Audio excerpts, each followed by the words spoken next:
Ergonomía. Vamos a ver ahora la definición de lo que es ergonomía. La ergonomía es el estudio del trabajo con el entorno en que se lleva a cabo, es decir, el lugar donde trabajas y con quienes lo realizan, es decir, los trabajadores. Se utiliza para determinar cómo diseñar o adaptar el lugar de trabajo al trabajador, a fin de evitar distintos problemas de salud y de aumentar la eficiencia. Cuando hablamos de ergonomía, entonces, hablamos en simples palabras en relación con el entorno en que se lleva a cabo el trabajo que venimos desempeñando y el fin es adaptar el lugar de trabajo al trabajador. Cuando hablamos de un programa de ergonomía, hablamos de un programa que busca que el ambiente o puesto de trabajo se adapte al colaborador, en lugar de hacer que el colaborador se adapte al puesto de trabajo. En un programa de ergonomía lo que tenemos que hacer primero es identificar los peligros disergonómicos a la salud, la evaluación de puestos de trabajo y las propuestas de mejora. Se va a buscar disminuir las lesiones musculoesqueléticas, mejorar la calidad de vida del colaborador o del trabajador, mejorar la productividad y previene los accidentes laborales. En este caso, un programa de ergonomía va como fin principal justamente a mejorar la productividad, ¿no? Que, por ejemplo, el trabajador pueda desempeñar sus funciones sin ningún tipo, en este caso, de interrupción, y eso le va a generar, en este caso, a la empresa una mayor productividad. Aquí, por ejemplo, tenemos una persona que está sentada frente a una computadora. Es una de las computadoras antiguas, ¿no? Es una computadora que de repente la podemos encontrar todavía operativa en el Poder Judicial, en la Fiscalía, entre otros más. Ahí, por ejemplo, tenemos que hay una persona que está sentada, tenemos una distancia mínima en cuanto al monitor y en este caso la cabeza de la persona que está sentada, tenemos que, por ejemplo, nos dice cabeza y cuello en posición recta y hombros relajados. Luego, el borde superior del monitor a nivel de los ojos o algo por debajo. Eso con las computadoras antiguas, ¿no? Ahora, por ejemplo, hay la tablet, hay tanta tecnología que, por ejemplo, es mucho más fácil quizá este tema de ergonomía. Luego tenemos que los antebrazos y los brazos nos dice que debe estar más o menos a 90 grados o un poco más. Los codos pegados al cuerpo, el muslo y la espalda a 90 grados o un poco más, los pies pegados al suelo o sobre un reposapiés. Eso es lo que nos recomienda en este caso cuando hablamos de ergonomía. Aquí, por ejemplo, tenemos otra viñeta. Nos habla de una posición correcta y de una posición incorrecta en este caso.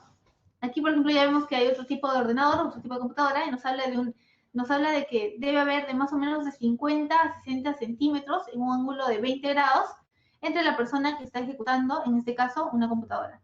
Tenemos que la pantalla, en este caso, debe estar en una posición mediana o una posición neutral. No debe estar tan cerca tampoco, porque recuerden que existe un cierto nivel o un nivel mínimo de radiación que tenemos en las computadoras y que en este caso puede afectar no solamente a la vista, sino también a la piel. Aquí tenemos otra viñeta que nos va a señalar cómo podemos sentarnos de forma correcta en este caso. Tenemos la primera imagen que nos dice, de pie, ajuste el asiento a la altura de la rodilla. Segundo, siéntese de modo que solo entre un puño entre la silla y la parte inferior de las piernas, como está señalado en la imagen. Y tercero, ajuste el respaldo para que soporte la curva inferior de la espalda. Sin embargo, aquí tenemos un tipo de silla que bueno, es recomendable para oficinas, pero que no siempre la tenemos incorporada en una oficina. Que, por ejemplo, son sillas que nos permiten que podamos ajustar el respaldo de la silla en cuanto a la altura, que haya una superficie antideslizante, que haya un ajuste en la inclinación de respaldo y que tenga un giro de más o menos 360 grados, una altura ajustable al asiento y al menos 5 soportes con ruedas. Aunque ustedes no lo crean, hay un gran número de personas que se han accidentado por caerse, en este caso, de una silla. No han sufrido algún tipo de lesión. Aquí, por ejemplo, vemos algunos tipos de, bueno, lo más común que encontramos cuando no tenemos una postura correcta al estar sentados mucho rato frente a un ordenador, lo más común es el dolor en la espalda, el dolor en los hombros, el dolor en el cuello. Tenemos también que hay una forma correcta, hay una forma incorrecta de cómo estar sentado frente a un ordenador, que si no me equivoco es la quinta viñeta,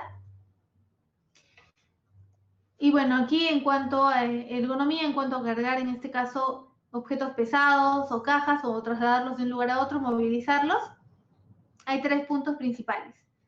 Como lo vemos en la primera imagen, tenemos que buscar 2 puntos de apoyo. En este caso, flexionar una pierna, tal como está en la primera viñeta, y utilizarla como impulso. Eso cuando no queremos generar un daño a la columna.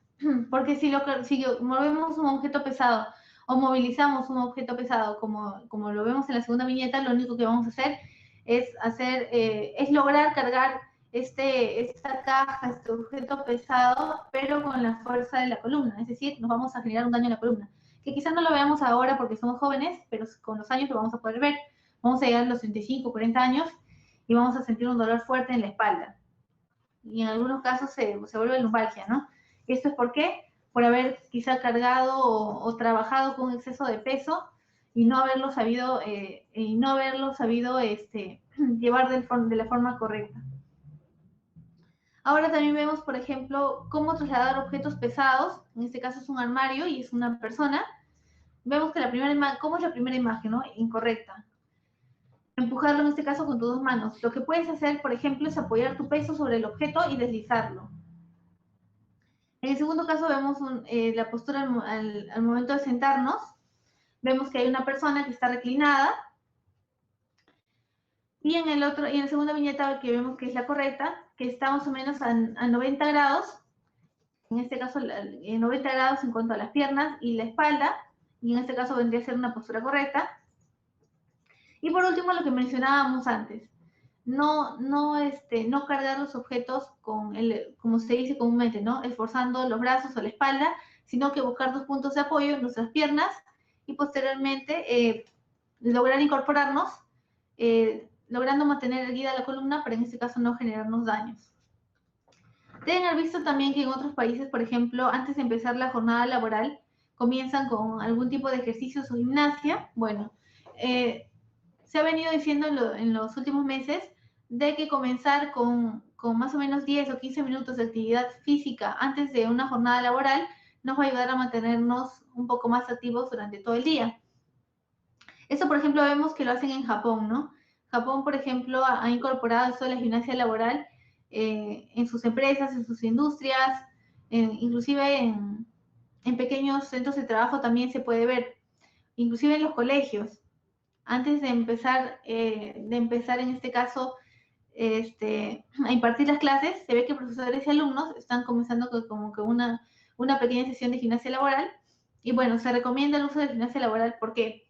Porque nos dice que la gimnasia que se realiza antes de iniciar la jornada laboral, que puede ser con ropa de trabajo, va a mejorar nuestra calidad de vida, mejora nuestra disposición para trabajar, nos mantiene alertas, es decir, reduce los accidentes de trabajo, disminuye la ocurrencia de lesiones articulares y musculares, va a aumentar la productividad y mejora la relación entre los colaboradores. Eso es en cuanto a los beneficios.